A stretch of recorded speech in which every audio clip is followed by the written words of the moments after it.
สวัสดีไอ้น้องมีคำถามหนึ่งมาถามไอ้เกี่ยวกับบิตคอยในมุมมองของไอ้ในอนาคตเกี่ยวกับบิตคอยไอ้คิดว่าบิตคอยนี้จะไปทำให้สูงสุดได้เท่าใดอ่าบ่สามารถคาดเดาได้ว่ามันสิไปจุดใดแต่ว่าที่แน่ๆเขาเห็นว่ามันมีโอกาสที่มันสิไปได้อีกไกลเพราะว่าถ้าเทียบใส่กับmarket cap ของ Bitcoin ปัจจุบันนี้มันประมาณ2ล้านดอลลาร์เนาะ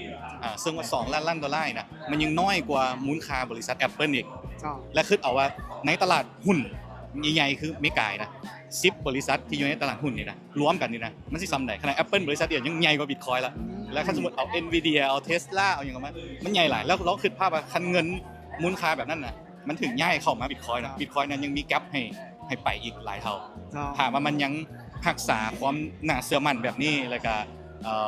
เทคโนโลยีพื้นฐานมันยังบ่ถูกแทรกแซงไอ้เชื่อว่ามันยังสิไปอีกไกลไปได้ไกลครับ ไปได้ไกลโดยแล้วก็สุดท้ายก็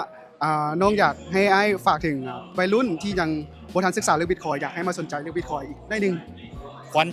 จะฮู้ไว้เนาะศึกษาเรื่อง Bitcoin หลังจากศึกษาแล้วคันเราฮู้พื้นฐานมาแล้วเขาจะเริ่มมีความเชื่อมั่น